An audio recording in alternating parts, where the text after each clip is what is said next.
Alrighty. Welcome, Simone. Welcome. Hello. Pleasure to be here. Glad to have you on. Yeah. So for the audience, Simone, her youngest child, Wyatt, plays with us on the 10U team. Tatum also plays travel ball as well, but I believe you were a D1 softball player, correct? I was. Awesome. So we'll start with that, just for a second. Thanks for coming. Definitely wanted to get a parent's perspective of, this world and how things are going in the community, travel, rec. Just try to get, your perspective, give you a voice, maybe help other parents that would like some insight. But we'll start a little bit, with the softball career. Tell us about that. I played softball my whole life, started in rec ball as well until I was about 11 years old, and decided it was time to make the commitment that it was something I was passionate about. Went into the travel ball world full bore. I will say softball's a lot different than baseball. Yeah. The amount of games played and things is just a whole different environment. I mean, the team aspect, the practices, all that's fairly similar. But, I mean, travel softball, you could play like 5, 6, 7 games in a day. Yeah. But did that, worked my butt off, did all the scouting events, played in high school, and then got offered a full ride to University of Texas, El Paso, where I played 4 years. And that was a really unique experience because the program had only been around a year before I got there. Yeah. So we got to build it. And in college, it was kind of cool. I got to break records and hold records or actually have the first records because it hadn't been around. So, I hold the first Grand Slam in history, and that's awesome. Something no one can take away from you. No, that's fantastic. That's awesome. Yeah. Now I know, I actually coached softball for a little bit before this, and it is, in my opinion, it's a lot more gnarly than boys travel ball for sure. I think partly just because, for girls, right, they're trying to go to college. That's like their big league. That's so at a young age, it's very hardcore, a lot of work. They practice longer, more. Coaches are probably tougher as well. And those girls they're mean. They're the good ones. They're hardcore. It's fun to watch for sure. It is. So obviously, I think we talked about it a little bit. Both boys started in rec. They did. Okay. And then eventually transitioned to travel, correct? Correct. Now, just kind of walk us through, what was the thought process behind that? How were the boys, performing in rec? What was your thought process behind making that transition? Because I know there's a lot of parents that are a little bit uneasy about what to do. Either my kid's not good enough, or will travel make him better? He's really good. I want to push him. Obviously, with your background, you definitely want the best competition for your son. So kind of walk us through that. So, of course, you want to find as a parent what your kid's passion is. Yeah. And I think starting in rec ball, that's how you do it. You want to get them in multiple sports, see what they love. Rec ball was a great way to see if this is truly what they wanted to do. Yeah. Once we sort of hit that level of, okay, we're going into it, I mean, that's when you decide, okay, am I going to do this? Am I going to go into travel ball? Because the commitment level has to be there. It's not same field, one practice a week. I mean, you're putting all of your time and effort into this too. And if they don't have a passion for it, then it's not, I don't want to say it's not worth it, but you don't want to push them into something that they're not going to love. So I think with rec ball, you do that and you build this sort of foundation and they learn the basic skills. And then when you see that they're ready, it's okay, it's time to go for it. And, there's all different levels of travel ball too. I mean, if you think maybe your kid isn't ready, then find a team that's part-time, or that maybe it's their first years of a program too. A dad decides to take it on because they want to go see the other competition. Yeah. And you start with that sort of part-time, get your feet wet, see if this is for me. And then once you know that your kid's into it, you want to try to find the best program for them, who's going to get them the most exposure. Coaching is everything. I mean, you could have the best team out there, but if you don't have the coaches laying down the fundamentals, then that's, you got to find what works best for you. And to me, it's not always winning the ball game, but are you learning for the future, especially when you're starting? I mean, I didn't start travel ball till later in life. You didn't start at 8, 9 years old. So for Wyatt, I look at that, and the main reason we started with travel ball was when COVID hit. Nothing was open, and he didn't have an outlet to go outside and play or do any of that. So it's like travel ball was still going. They found fields, and so we jumped into it. And when I saw that he just loved every minute, I knew at this time, I mean, only being 9, 10 years old, we need to get him the fundamentals on a team where he's going to learn all of that. Yeah. No. I mean, I definitely tell a lot of people there's definitely a place, for rec ball, which is needed. I know times have changed, back, when I was playing, Little League was really the only thing. Not a lot of people did other things. Travel ball was barely getting started. So I know times have changed for sure. But I think it's good, to at least figure out what, your kid has a passion in. And I think, kids are really good now at a very young age. And if you want them to keep up and enjoy the game, obviously you got to be some sort of successful to enjoy the game. So yeah, there's a lot more that's kind of being forced on you where I need to make sure my kid is learning and getting better.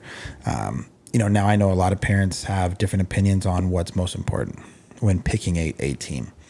Now this team is really good, right? Now, are you willing to sacrifice being on a really good team where your kid does not play, right?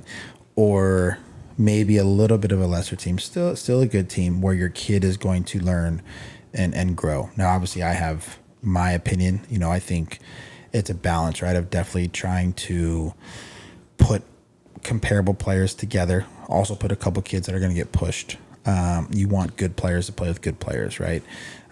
You never, obviously I think travel ball is for competitive players. So you need to be able to make that commitment and put that work in, but from a parent's perspective, what would you say is kind of what you look at? Do you look at more so, I want my son to be on the best team possible, even though he plays 2 innings a game and never gets in, and you're winning all the tournaments, your rings, this and this and that, or hey, maybe my kid plays for a little bit of a lesser team, but now he's pitching, he's hitting, he's fielding, and he's growing. What are your thoughts on that? I personally think it has to do with age. Yeah. So for my, I'm still in the age where, 12 years old and 9 years old, they're developing. So of course I want them to play the most innings that they can. Yeah. But you're right. There's that balance where you want them to be pushed at the same time. Yeah. And I'm all about earning it. Yeah. So you want to be in that sort of gray area where the team's really good. So you want to earn that starting spot, but you also need to know when to draw the line if they're not getting any of the playing time, because that's what it's about, is innings and learning and making those mistakes. And I've heard of people where they're on teams and if they make an error, they're pulled. And these are kids that are 9, 10 years old. And trust me, I get that when you get older. I mean, I was under that pressure and I understand it. But again, at 9, 10, 11, you want to be in there and learn. Those errors are what's going to make you learn. Yeah. I think it comes, and really all the parents kind of have to understand and be on the same page where, it's like, hey, this is how we do things here. We're not going to say, maybe let's say it's Wyatt. Maybe, you give Wyatt opportunities. He makes a lot of mistakes and we lose the game. But Wyatt's going to learn from those mistakes. And if you take him out after one, now you're depriving your kid of an opportunity to say, hey, I had a really bad game. How am I going to bounce back from this? Or I made 3 errors in 2 innings. Now the game's tied. I'm up to win the game. Mentally, how do you deal with that? And let's say he's deals with it horrible, doesn't get the hit. You learn from it. Or you deal with it great. You get the hit. You learn from it. But you take the kid out, he learns nothing but fear of I cannot make a mistake. Now, like you said, when you're older, it's different, right? If you're getting recruited, it's a lot different. Whether or not a coach still believes in that philosophy at an older age or not is to be determined. Everyone's different. But if we're talking just from the youth level, yeah, there's some times where you do have to let kids make mistakes that might cost you the game. But, hopefully parents understand this is about the long game, and you may not win every tournament. And there's some parents that they see these teams that just win. But maybe that's the parent whose kid never plays. And you're on a winning team and it's great. But now 3-4 years down the line, your kid's behind. And it's like, hey, what's going on? Like we won all the time, but now my kid can't even make the team, Or what is that setting them up for the future? I'm on this winning team. We're doing great. Okay, so parent decides, I'm going to pull you and I'm going to put you on a team where you're going to get playing time. And now you're losing. Yeah. I mean, mentally, even though you weren't one of those players in there playing all the time, you're still getting your ring. You're still winning. You're on a high because your team's winning. And then now maybe you're going on to a team where you're getting more playing time and you're losing. And you're like, that's baseball. Gosh, what did they say? Like 90% mental. It's more than that. It's a lot. Yeah. Now, what are your thoughts on, I have my thoughts, as a coach, but the coaching from the stands, right? Or the, being constantly in your kid's face, or even just your kid hearing you during the games. Like I know certain kids they deal with it differently. I see it a lot of parents putting a lot of pressure on their kid. And I feel that the kid already feels enough pressure. I can only speak from my personal experience as a young player. I told my parents, I said, I didn't want to see you at the game. I said, if I see you, I'm going to play bad. Like, I know that you're there. There could be 50 people clapping.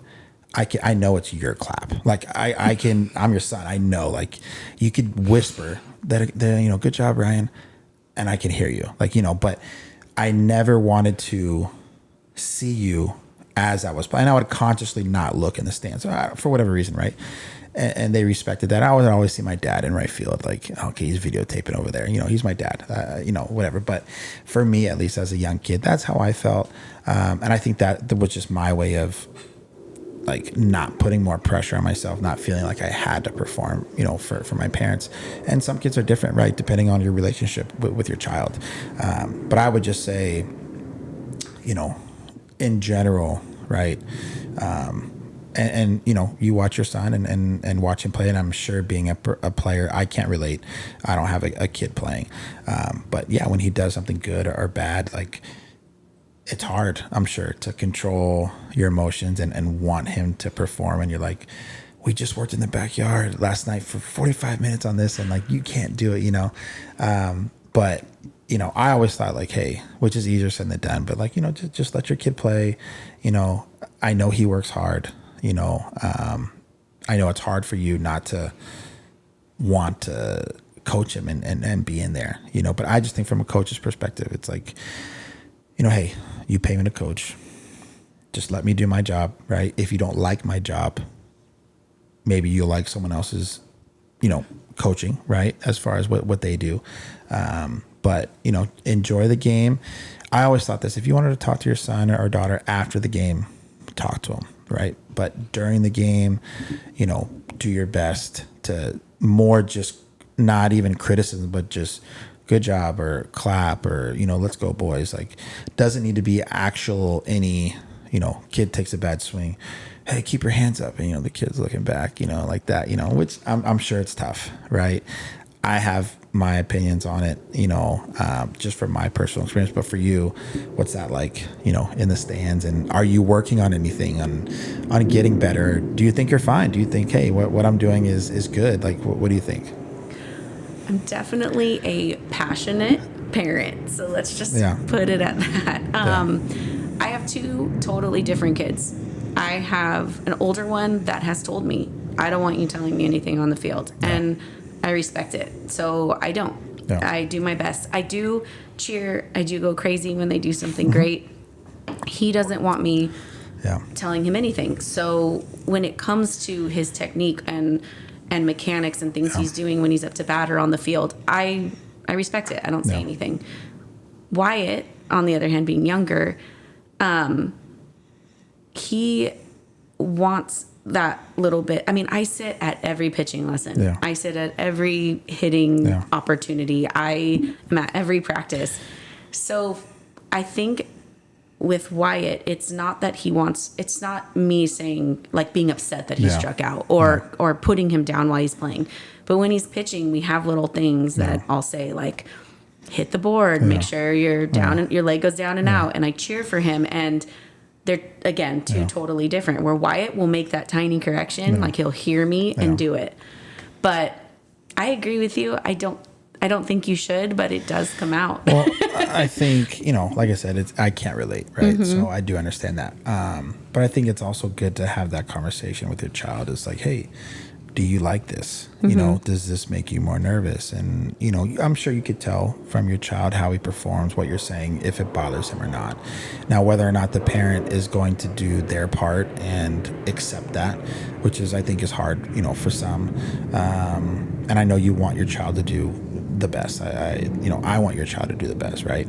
But I think it's important too to maybe have that conversation with your kid, like, hey, like, does this bother you, or what do you like to hear me, and whatever your child says, hopefully you're gonna do for his best interest, and hopefully your child is gonna be brave enough to say, like, hey, honestly, Dad or Mom, I don't want you to say anything, I think that the most effective, because they can listen to you and your little critiques on the field, but even for me, my dad never said anything on the field. He was even my coach. If I made a mistake, he would do this thing with his hat where he would sort of like lift it up and comb his hair. And I knew when we get, and then we'd get in the car and he wouldn't say anything. He'd probably go maybe 10 minutes of the drive and we'd be silent. And then he would look at me and go, okay, let's talk about it. What was great in that game? What was bad in that game? So I personally think the ride home conversations of that day are like the most effective. How do you feel? You had a great game. Okay, what went well? What did you do well? But it is that you need to see where your kid lies. Do they get embarrassed with you yelling at them on the field? Those types of things. You have to have the conversation. I think that's, like you said, I think it's important. Because at the end of the day, I think we're all trying, at least for me, we're all trying to maximize your kid's potential. We're all trying to work together and figure out, how can we make your child, better, unfortunately, sometimes it's like, maybe, which is hard to tell a parent, but sometimes you need to look in the mirror and say, hey, am I, being positive, or am my actions negative towards, my child's performance? And maybe your kid is super nervous because his first thing that comes out of his mouth is, I say, hey, like, how you feeling, whatever. He's like, well, I'm just afraid, like, my dad's gonna get upset if I do bad, and I've had kids, that have played for me in the past where, it's like the kid's dreading after the game because he knows his dad is the first thing he's going to say is, why didn't you do this or this or this or that, and you watch that and it sucks. You feel bad for the kid and you wonder why the kid never enjoys himself or never gets better, and obviously it can come, from his mom too, but, more than not, it's, the dad is just can't wait to, and I'm like, why can't you just tell your kid, like, hey, I love you, good job, Get him next time. He's 12, whatever, like there's no need for that. There was I've seen dads that just leave the game and their kid has a bad game and he just leaves. And the poor kid is like, everyone else is, mom or dad is hugging them, kissing him, and this guy's dad is gone. Yeah. And he finds out it's because he has a bad game. And, it sucks because, unfortunately, I feel like a lot of kids just stop playing and their relationship with their dad or mom just goes down the drain. And it's hard for me, because one, I try to stay in my lane. I know I do not have kids. I don't have a kid or daughter playing. But from my personal experience with my dad, I do have a great idea of what it felt like having a bad game or a good game, however my mom or dad reacted. Now, luckily, I was a really talented player, so I didn't really have too many bad games. But, I do remember, whenever I did struggle, it was never, any type of criticism at all, honestly, until maybe the next day. They just kind of let me, hey, hey son, like whatever, good job, I love you. And then that was it. There was never really anything, so I look back and, I thank my parents for the way that they handled things. And it's funny because I know a lot of other parents thought that my parents thought that they were above them and that they were, they had a big ego, and because they never associated with like any of the other parents, or they were never rah-rah people, or even when I did really good, like they never went crazy. And that was just them, but that was also their child told them, hey, I don't like this. So they were just kind of doing what I wanted. So I just think it's funny because I know, Ryan's parents think they're so this and that. And it's like, no, their kid just told them to just be quiet. And that's how they are. And then obviously I'm not in the stands, but I hear stuff, and I know there's a lot of drama that goes on in some teams' stands, and they just never wanted to be a part of it. So they did kind of separate themselves from that. And I think, there's nothing wrong with that. Just staying, in your, some people want to be super social, some don't, so. I think my biggest fear is it's not about my kids making it pro to anything or anything like that. My goal is to honestly let them have a passion and keep them out of trouble. Yeah. In today's world, it's just things are scary, and I don't want them to get to high school and get influenced in wrong ways, because to be honest, having a passion keeps you from, when you have more to lose, you don't make those mistakes if you love something. And so I never want to drive them out of doing something that they love to do. So when I played, I saw dads ream their daughters. I mean, just to the point where I'm thinking, why would you ever want to play this sport? And I tell the boys this all the time. I go, watch in 5 years from now, those kids won't be playing anymore, because they loved it, but they don't want to deal with this. And so they could be great, but they end up quitting because it's not worth it. Now, do you think because of your success, or, kind of what you did as a softball player, you're not really trying to live through your kids of getting that type of like, hey, I want my kid to be pro or go to college because this is what I wanted. And do you think that plays a part in it of, hey, I've already been there, done that. I've experienced it. I know what it's about.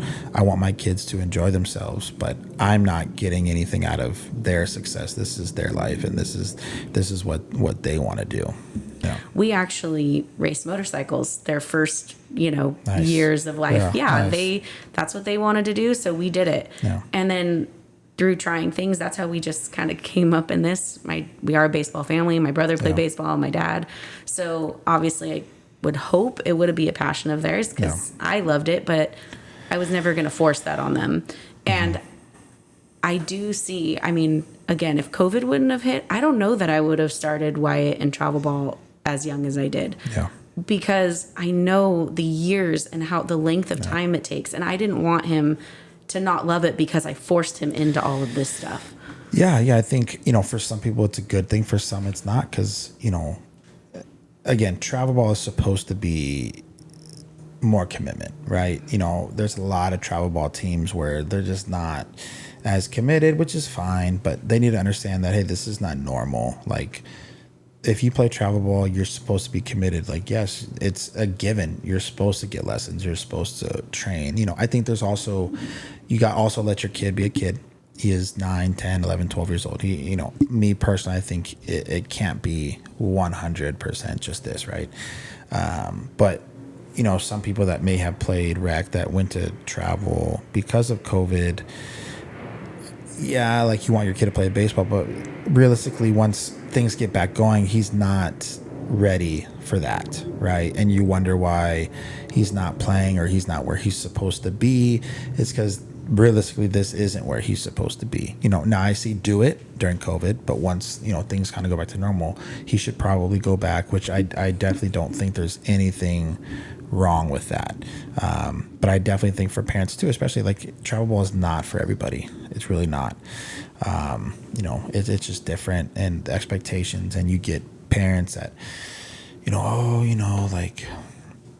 don't want to go here, we don't want to go there. I'm like, well, you kind of have to. This is travel ball, and now you're doing other parents a disservice because you don't want to travel, and you should know what you're signing up for. And this travel team that's run out of a rec league, that's not a real travel ball team. They may call themselves that, they may have good players, but that's not what real travel ball is about. The whole point is you're supposed to play people not from your area.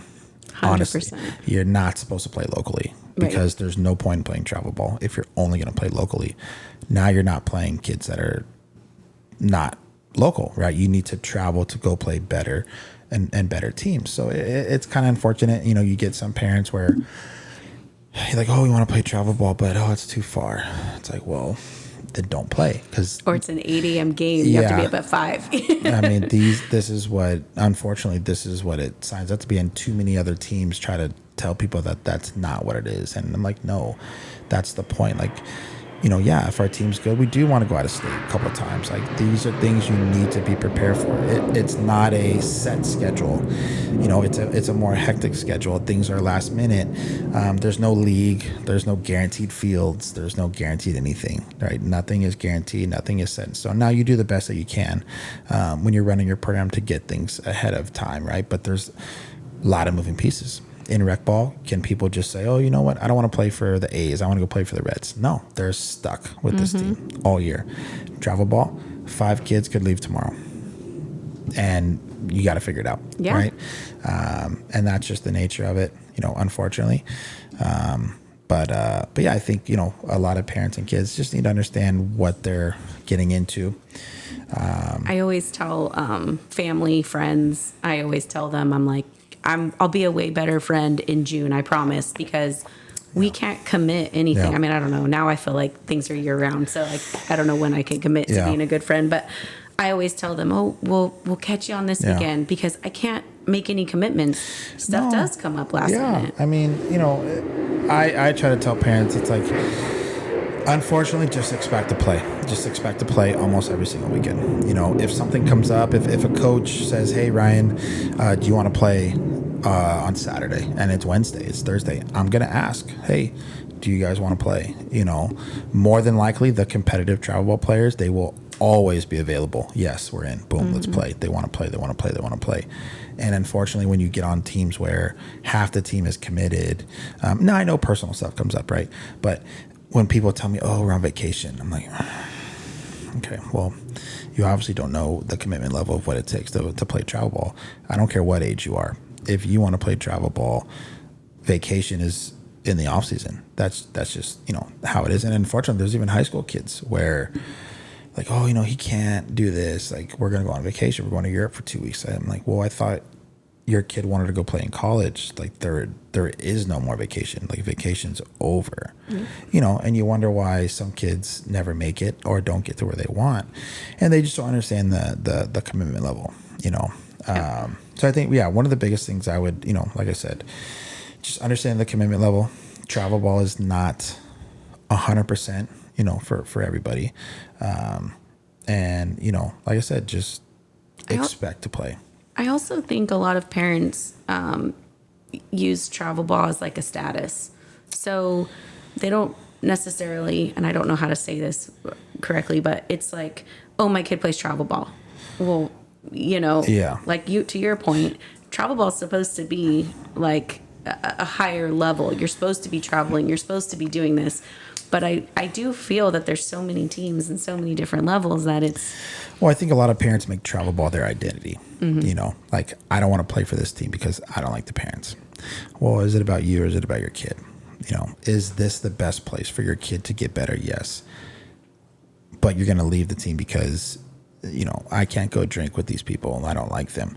Well, then go sit by yourself, if it's really for your kid. Now, I'm going to go play for this team because I love the parents and it's a great time. We have parties, but the coach is not very good and my kid's not going to learn a lot. Well, then you're essentially paying whatever money to have fun with your friends, at the game. And obviously, yes, in best case, right? You get along with the parents, the coach is great, best case scenario, but more than likely it's not going to be that way. There's going to be some people you probably don't get along with. And that's okay. Right. But you also have a responsibility as a parent to do what's right by your kid and not cause problems. And then now you tear up the whole team just because, you don't like somebody. Now, obviously, if somebody's talking about your kid, I can't do anything there. That should never happen, right? You should never really put another, parent's, child's name in your mouth, right? But, hey, let's try to make this about your son or daughter, not as much about you, right? As much as I know you're going to be spending a lot of time with these people. I understand that. But at the end of the day, hopefully, we do make what's the best decision for your kid, and you can become friends with some of the parents and then still enjoy yourself, because I do know you are going to be spending a lot of time with them. So I'm sure, like I said, you've dealt with a lot of that, and those, I'm sure you've been on teams where parents were great, parents weren't so great. We actually just left. We made the decision to move over with you. Yeah. We were on a travel ball team where all the parents just meshed amazing. Yeah. We were great. Yeah. I mean, I personally, it's like you're leaving your friends. Yeah, So I cried giving that time. We didn't leave on bad terms. Yeah. It was nothing about that. It was all for Wyatt. It was making that decision for his progression and his future. And,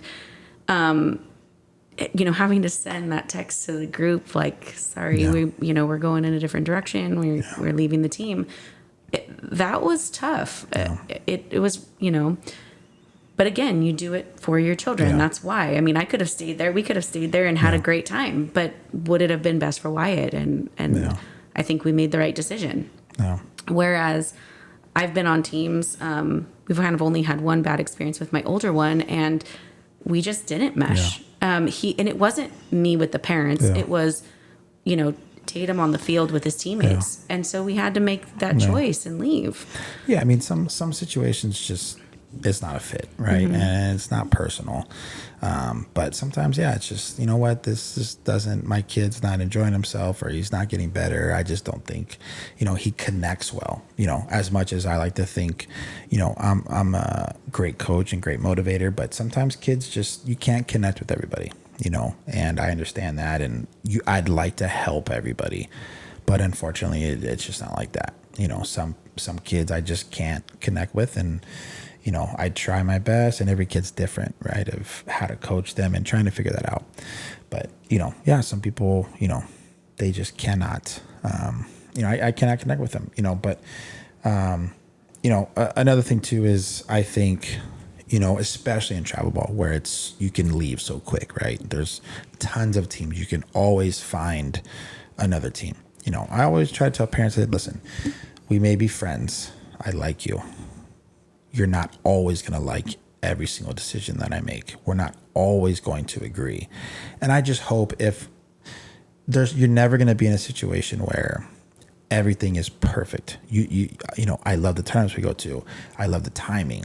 I love the practice times. I love everything, right? You're never going to love everything.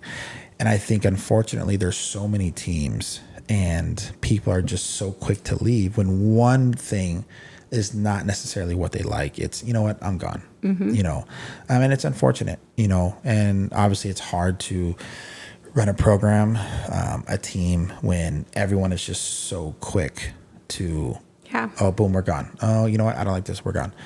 And it's like, well, you're going to be gone everywhere forever, because you're not going to find one situation where it is perfect unless you are running the team. Right. That's it. And even then, I don't know if it is, because you're dealing with parents and situations that happen all the time. But that is the struggle of travel ball, is keeping that unity and keeping a team together and having people understand that it's for the best of the team, because you do have the option to move at any time. Anytime. Yeah. There's no contract. And, it's a testament to, I look at programs or teams where, hey, these kids stay together for 3 years. Like, I'm like, man, that's cool. Because that never, hardly ever happens. Everyone else is looking for the next best thing, or, to get to our next topic, if your kid's not playing the position that you want them to play, know. I would say my biggest gripe probably with parents is, everyone thinks playing the outfield is not a important position, right? I want my kid to play the infielder. My kid's not an outfielder. When people say that, I'm like, well, you just don't know the game then. Like, everyone's kid is everything. Until they're in high school, everyone's kid is everywhere. Like, you're an outfielder, you're an infielder. You could be a catcher, you could be a pitcher. Yeah. Right? We're not specializing right now. Like, we're just not. I want all kids to experience all positions. And again, I think people don't realize this too, is how important a strong outfield is. If an infielder makes an error, it's generally one base. Right. If an outfielder makes an error, it's generally two bases. Depending on your field, it could be a home run. Yeah. I mean, there's always reasons behind it, and there's. I'm sure your son's favorite player is an outfielder, right? There's a really good chance, and there's nothing wrong with that. And I feel like too many parents tell their kids like, oh, you're just in the outfield. It's like there's what is wrong with that? Like maybe your kid's not a shortstop, like your kid's not an infielder. Am I still going to give him an opportunity? Sure, but it's not a bad thing. And I think there's too much of a stigma of, my kid plays left. Okay, well, your kid plays left and he hits third or he hits fifth, whatever it may be. First of all, your kid's in the game, right? Yeah. Would you much rather have your kid sitting on the bench? Or are you just going to leave a team and say, well, this coach is going to let my kid play shortstop? And I was like, all right, well. I feel like you set me up on this one. Wyatt plays outfield. He loves it. We're big when he's not pitching or whatever. He's in center field. And I will tell you, when he started in the outfield, this was on his past travel team. They put him in center a lot too. And we had a conversation about it. And I asked him, I said, you go through the list of MLB players and you tell me how many outfielders have the highest paid salaries out there. Yeah. It's because it's important. It's important. Yeah. The best players in the MLB are center fielders, outfielders. I just. Aaron Judge, right fielder. Yeah. Gosh. It's not a bad thing, right? Of course, I want kids to play. It'd be much easier, if everyone was open-minded. I could play everybody everywhere, but ultimately kids are going to settle in at certain positions that they're better at. And you try to balance out like, okay, I know you guys want to win too. So I also got to do what I think is best, to win a ball game. Mm-hmm. I also got to do what's best to develop players, right? So there's a balance between those two. But the biggest thing is, as a parent, don't tell me your kid is not an outfielder because he's 10 or he's 12. Like, he's everything, and if I think your kid's not a quality infielder yet, it's to be determined what everyone's going to be. It's like, okay, well, if you tell me, hey, your kid's not an outfielder, and I'm like, well, your kid's not an infielder either. So what does that make your kid? So we can't have it both ways here. We gotta figure out first of all, how can I get your kid in the lineup? Okay. Now, if you consistently tell your kid he's not an outfielder, when I put him out there, is he going to be happy? No. Is he going to give me is he going to give me his best effort? No. And then we lose games and he makes a couple errors, and then your response is, see, I told you he's not an outfielder. Well, I'm telling you, he's not trying. Yeah. That's what it is. He's not trying. He's not learning the position. I tell people all the time, I was a Gold Glove shortstop my whole entire life. My first year in high school, I played left field. I didn't cry about it. I played the best left field I could. I learned how to play left field because that's what my team needed me to do. Right. Now, over time, I came back in the infield. But then even when I got drafted, I played outfield after my first 4 or 5 years. I'm in the lineup. I have a job. I'm getting paid to play baseball. I don't care where I play. I mean, half the people in the big leagues, they started off as infielders and now they're outfielders.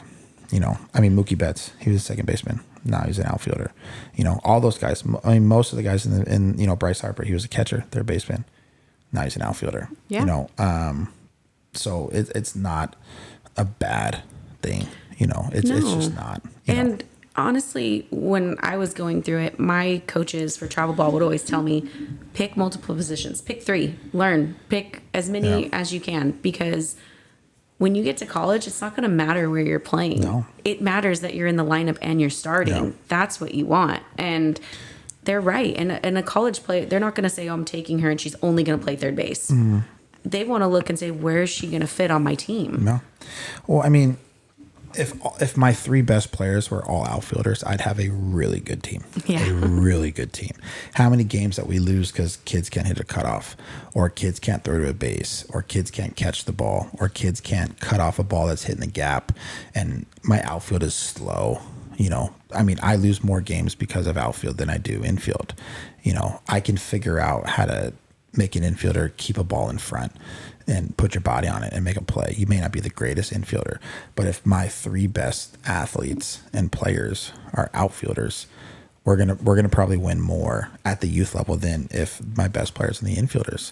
You know, and that, I think that stigma just needs to change a little bit, and people start. You know, does anybody get lessons for outfield? No. They I want infield lessons. You know, and that, you know, obviously instructors need to, you know, offer that too, but why would they offer it if nobody wants it? You know, I mean, you have to work on it. It's, you know, it's important. And I think, you know, for parents too, we'll all do a better job of like, hey, you're in left field. Great. Like, great. That's it. That's important. Like, you made nice plays out there. Like, you are important. Yeah. You're not in left field because you can't play the game. You're in left field because coach trusts you to catch the ball. Exactly. And it's an important, or you're in right field. You're in right field because you have the strongest arm. You know, you're in center field because you're a great athlete. You know, it's not just, hey, let's play. I mean, honestly, how many balls are going to be hit to third base? Not that many, especially at the youth level. But you want to play third base, you could play third base for a whole tournament and get 2 ground balls. But if you play the outfield, you're going to get a lot more than that. Yeah. You know, and it's important, you know, or first base, you know, shortstop, second base, you know, whoever, you know. I mean, I think the whole shortstop stigma started because when kids are 6, 7, yeah, that's where the most balls go. I mean, most of the team can't even catch the ball. So whoever can catch the ball, okay, play short. And you play first, you play center, you play catcher. Because those, you know, I need the kid to catch the ball. But it's not that right, left, second, catcher, third is not. All these positions are extremely important.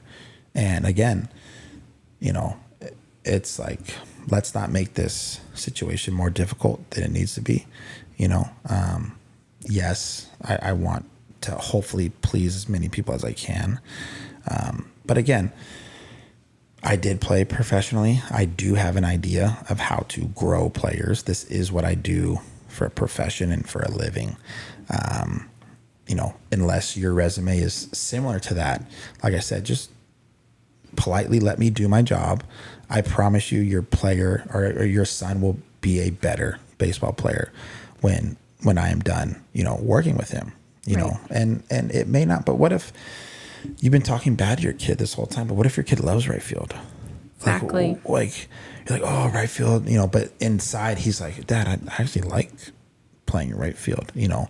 As a guy who played, I know infield, there's more pressure. Do you know if you play outfield, you're a little bit further from the game, there's not as much pressure. Maybe your kid is a 10 times better hitter as an outfielder than he is as an infielder. What are you going to say to that? You know, so let's just let him figure out, you know, what he's doing. But I think most importantly, he's in the lineup. He's playing. Sometimes I'm like, well, your kid seems to be having a great time. Yeah.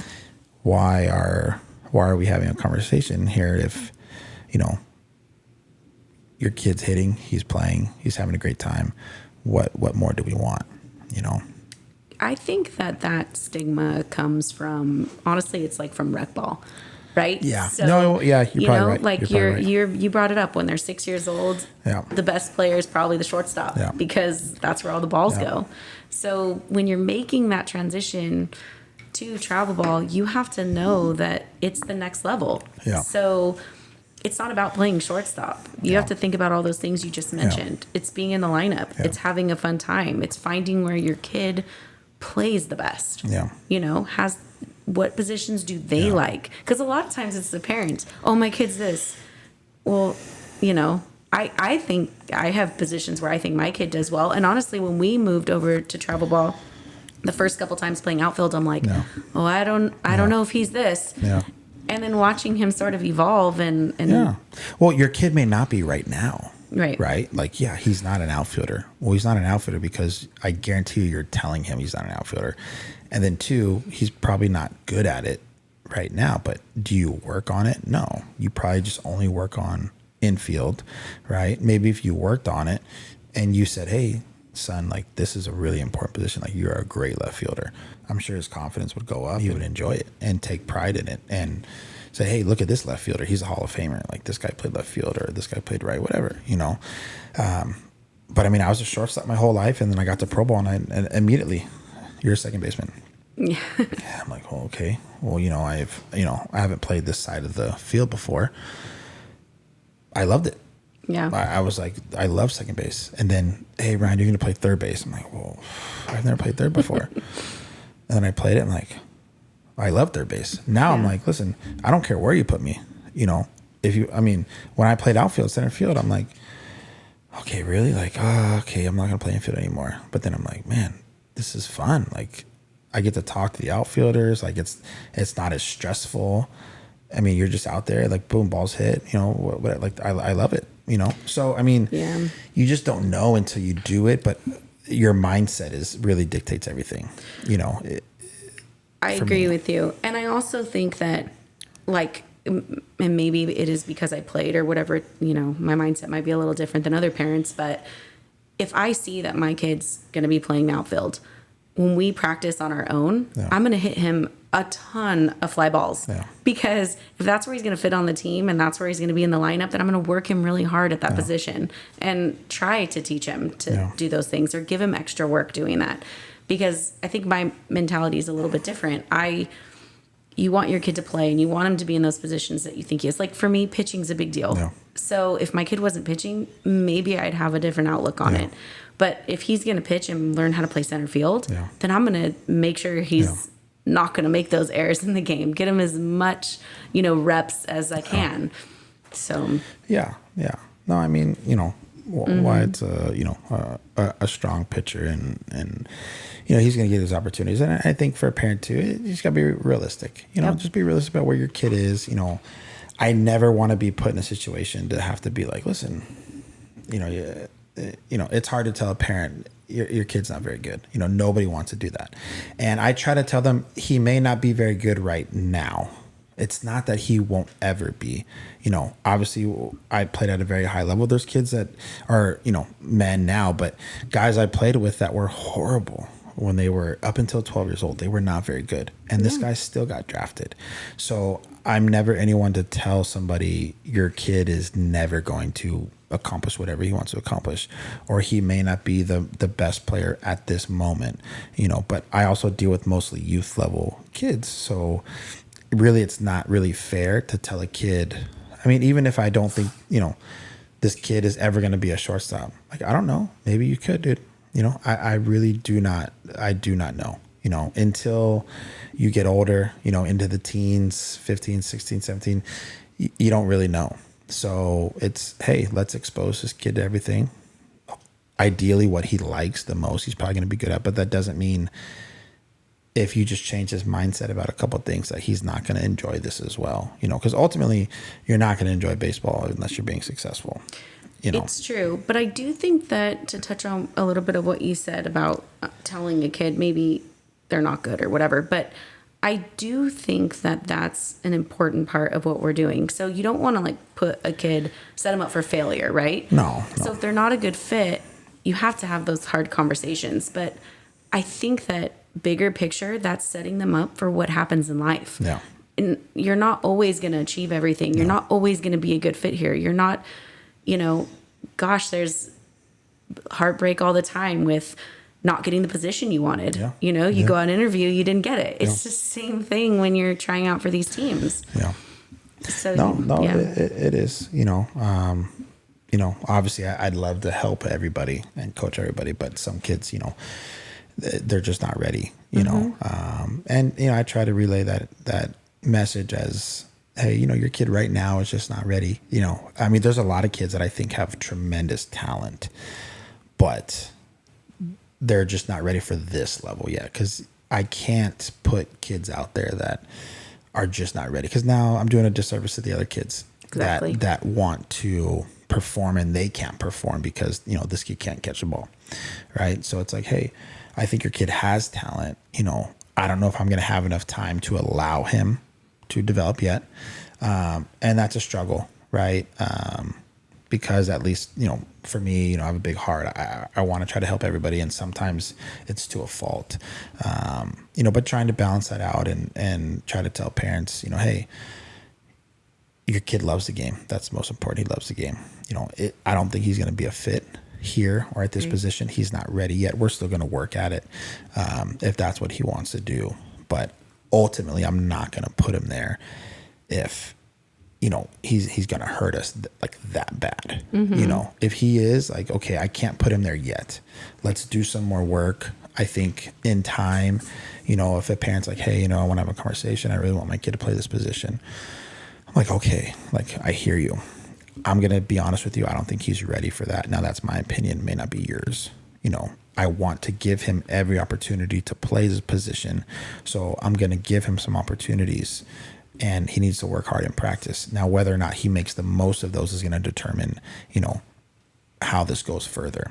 So if he wants to be a shortstop, I say, okay, this kid's working hard at practice. He wants to be a shortstop. Let me give him an inning or two. He plays 2 innings and makes 3 errors. Okay. Yes, you did bad. Yeah. Your opportunity is probably going to stay the same, right? You may not play short the rest of the tournament. Next tournament, I'll give you another 2 innings. See how you do, because obviously, yeah, you're not going to get better at that position if you don't play that position. So, it's just a balance, right? I got to give you opportunities to try to, show yourself. The better you do, the more opportunities you get. The worse you do, the less opportunities you get. And that's just, You gotta earn it. yeah. I mean, that's just life. That's however far you go in this game, baseball, softball, that's always how it's going to be, Yep.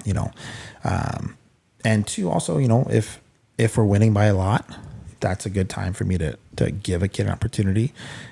Sometimes I may have to take out the star player and say, hey, this other kid, he deserves an opportunity. He needs to get a quick opportunity.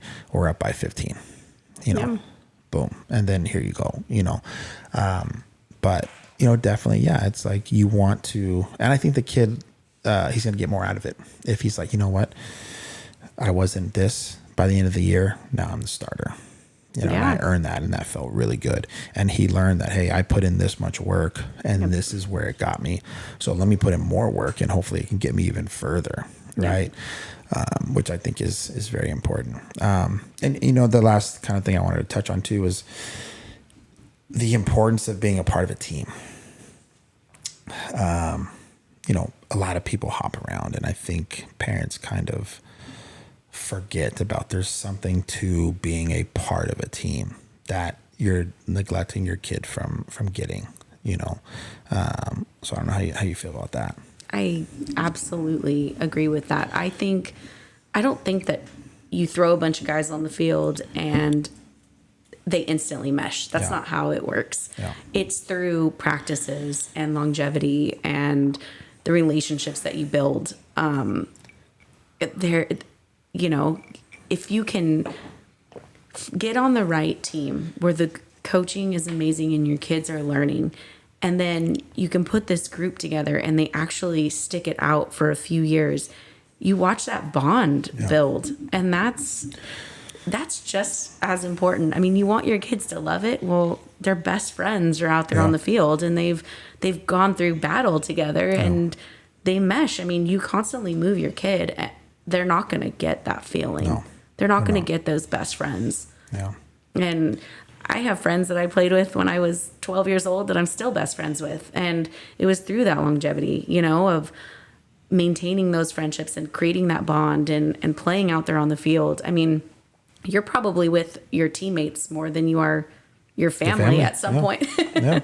So, I mean, I think everybody who's played, at a high level, what they remember and miss is, Their the teammates. camaraderie, the clubhouse, the bus rides, the memories. You're not going to remember the Sunday game in July, but I remember we did this, or we went here after, or this happened, So I think that's important, and unfortunately in this world, sometimes people are going everywhere, and it's like, well, you're playing a team sport, there's something that your kid is going to learn from growing and maybe being on a team that's not very good. And then these guys stuck together for 3 years, and now look at them, they play for each other. They pick each other up, that bond, of what it feels. Cause I mean, I don't know, you could probably speak the same, but the best teams that I've ever been on, we were the closest, we did everything together. We played for each other. We didn't care if, this guy was on second base, like, bro, this is my boy. I'm gonna get him to third any way I can. But if you don't know this guy, you're like, well, I'm just hit. I don't even know this guy. I don't care about this guy, right? Or, hey, this is my best friend on third base. I'm gonna get you in, or I'm an outfielder. My boy is pitching right now. This ball's in the gap. Like, oh, this is my best friend. I'm gonna go run and get this ball and throw this ball in because, I mean, we're boys, and obviously same thing in softball, the camaraderie and the girls and stuff like that. But that stuff is important to winning. It is, as well, wanting to play for each other and wanting to be on a team. And if you're constantly going from team to team, you're neglecting your kid from that experience. And at that point, what's the point of even playing a team sport? Your kid's not getting recruited anytime soon. I mean, let's focus on what's important here. Well, I think that's what, as parents, sometimes we forget is no one's getting recruited at 10, 11 years old. I mean, maybe your name's out there or something. You're on a great team. You've got that going for you. But really what you're trying to build is that foundation. Yeah. No, it's true. I mean, even at Baseball Generations, we had the scout from the New York Mets there, and he's talking to us coaches, and he's like, yeah, I don't look at a kid till he's a sophomore in high school, and I jokingly asked him, I was like, hey, you got any 9-year-olds you're looking at, or 10-year-olds, and he laughed, and this is a guy I've known for a long time, man. He's like, hey, man, I'm proud of you and everything you're doing here. He's like, he's a scout, and this is his job. Like, his job is to recruit players and draft players. And he's telling, parents and kids at this age, the youth level, like, hey, the only thing you should be worrying about is how are you progressing? Are you learning the game? Are you developing? And you need to develop a passion for the game, or else when you get to high school, you're never going to make it, because by the time you get to high school, you're trying to be ready for that, and either you get that in your program or you get that, somewhere else. Right. But I do think it is important to hopefully play on a team for a decent amount of time. Just like I said, to develop that bond and chemistry and what it feels like to be on a team, Yeah. Plus, as a parent, I mean, trying out for teams is stressful for parents too. I'm sure. If you can build that relationship with a team that you're on and watch it grow, and you don't have to, do the recruiting and looking up and getting out there to all these different tryouts. Yeah. I mean, that's tough too. It's tough on a kid and a parent. No, it's hard. And, I tell parents and teams, usually at the end of the year, I'm like, hey, I'm not really looking for the next best. Like if we're all happy, we're winning a decent amount, we're learning, we're progressing, I don't need anybody else, and that's just kind of how we do things. But I don't like doing tryouts. I don't want to do it.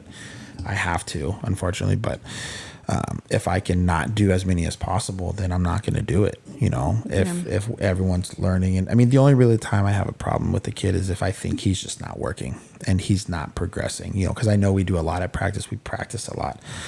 So if we're not getting better, then that tells me you're not doing something, on the outside that you should be doing. And now you're bringing everyone else down, you don't need to be the greatest or the best at everybody, but every kid needs to have that same mindset at least. And I feel like that's what's going to make the team better. If all of us are, hey, like we're really into training and working and boom, boom, boom, boom, boom.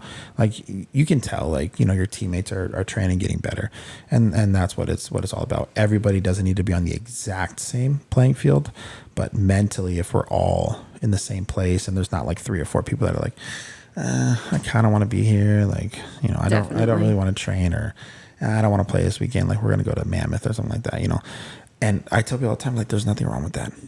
There's nothing. That's not a bad thing. That's a great thing, I think. But this situation just isn't for you.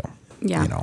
Yeah, you're only as good as your weakest link, right? Yeah. So if that person's not putting in the effort, then you have to look at that. But it is, I do believe in that. And those are the memories that I do want for my kids. Yeah. I want them to look back at their teams and go, oh my gosh, do you remember, when we started at RD and we had, you build these friendships, and then hopefully they go into high school with them. And then you get to play against them, And I know everyone's not going to play for me forever. I tell the kids all the time, I say, listen, you're going to have plenty of different coaches. I'm not going to be a coach, forever. Hopefully my only goal is hopefully I can, by the time you leave this program, you're much better than when you got here. Yeah. If I can do that, then, I did my job. But yeah, no, I appreciate you coming by. No, absolutely. This was fun. It was a good time. Hopefully, a lot of the parents out there got some quality insight, and if those of you that are out there that disagree, you're welcome to come on, anytime, and we'll chat it up for sure. So, I definitely appreciate it. Yeah. Thank you so much. Absolutely. Mm-hmm.